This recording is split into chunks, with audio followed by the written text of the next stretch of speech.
Xenoblade Chronicles and I have been like ships in the night for a while now. My family does own a Wii, but by the time I became interested in games like Xenoblade, I no longer lived with them. I also had a handheld member of the 3DS family, but not the new version that you needed in order to play Xenoblade. Near misses were often, but I knew at some point the stars would align and I would get my chance for an entrance into the Xenoblade Chronicles series. That leads to Xenoblade Chronicles Definitive Edition, where the console and timing works out for me to dive right into what I've been told is a masterwork of a video game. Xenoblade Chronicles is an open-world JRPG with a real-time action battle system developed by Monolith Soft and published by Nintendo. It is part of the larger Xeno series and began its own sub-series continued by Xenoblade Chronicles X and Xenoblade Chronicles 2. The game originally came out in Japan in 2011 for the Wii, followed by Europe later in the year, and 2012 in North America. In 2015, a port was made to the new 3DS family, and in September of 2019, the Definitive Edition was announced in a Nintendo Direct to be coming to the Switch in 2020, later confirmed to be releasing on May 29th. Along each step in its journey so far, Xenoblade has gotten consistent praise, and I routinely hear people hold it up as a modern classic. It's no wonder then that people are excited about it coming to the Switch. Xenoblade Chronicles certainly has a unique setting. Two titans many years ago waged endless battle. Eventually though, each perished on the blade of the other and the corpses turned into the land masses and homes to many people. Bionis, the organic titan, is now inhabited by three races: the Homs, basically humans, the Nopon, and the High Entia. The other titan, Mechonis, the mechanical titan, now plays host to the Machina. The people of Bionis and Mechonis, like their respective titans before them, have clashed ever since, and that conflict is the backdrop for the events of the game.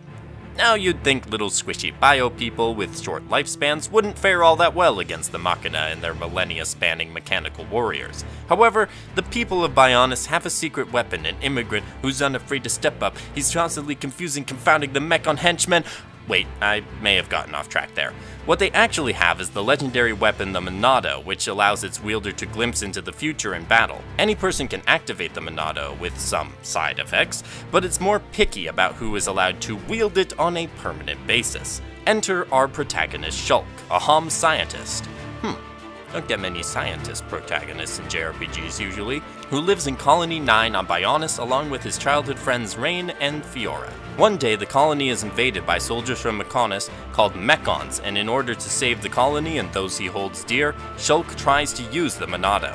Surprisingly to him, but unsurprisingly to us, he is able to use the Divine Sword and manages to beat back the Mechons.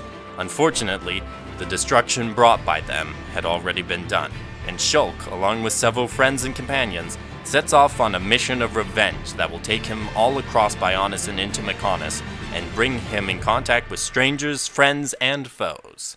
The topic of revenge in a story is not a new concept, but I've been told by numerous sources that Xenoblade creatively uses its themes to explore the topic deeper than most games. I have also heard praise about the characters themselves, with the game doing a lot to explore those characters, especially in the special heart-to-heart moments that help this group grow to be an actual party. While the character information has been pretty limited so far, at least for those who don't want to spoil themselves, it does seem like this will be a lively cast with numerous strong character storylines for Shulk and the others. In Xenoblade, combat is conducted in a real-time action battle system with three of your party outfacing the enemies, one of which is controlled by you. Unlike many other combat systems though, you don't tell your character when to attack. They do that automatically when in range of the enemy, allowing you to focus on other important details of combat. This starts with choosing what abilities, called arts, to use and when, and also where, because positioning matters when it comes to damage caused, since certain skills work best from the sides or behind. With enough attacks, you can even break an enemy that makes it possible to follow up with an attack to devastate them.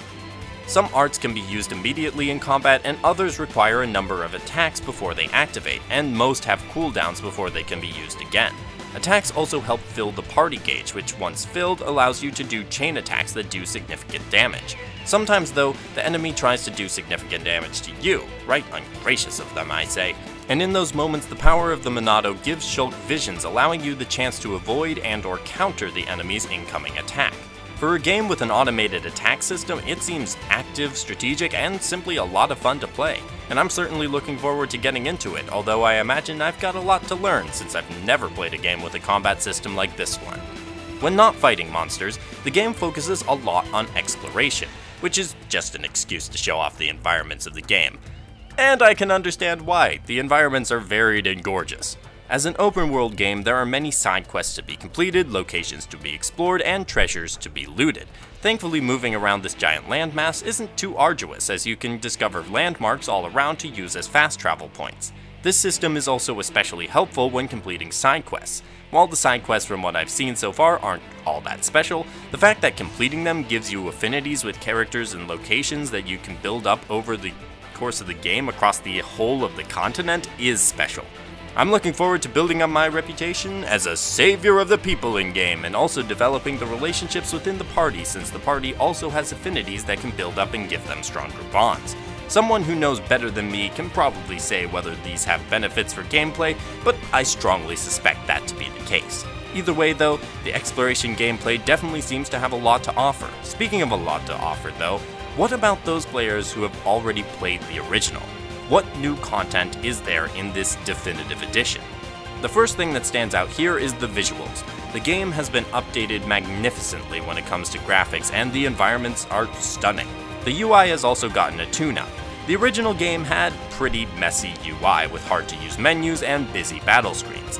This edition has cleaned all of that up nicely, and the game looks far more accessible than it was back on the Wii.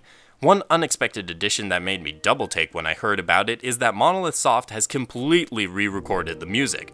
I guess they wanted to take advantage of the more powerful console to also improve the music, and from what I've heard, the music is excellent.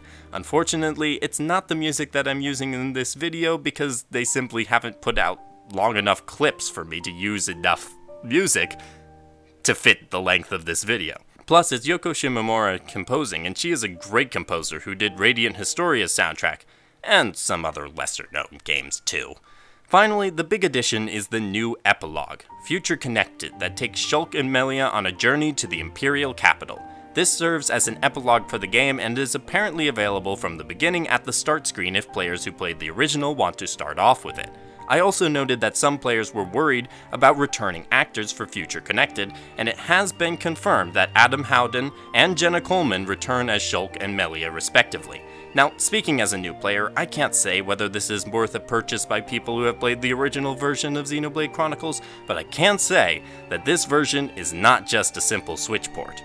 There are times when I do these videos and I feel there's so much more I could talk about if only I had played the game. Yes, I know it's impossible to do anything about, but I have that feeling for this game.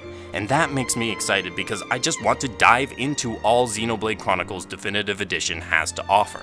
I just want to note though, that if the game doesn't live up to the lofty expectations, I blame the entire Xenoblade Twitter community.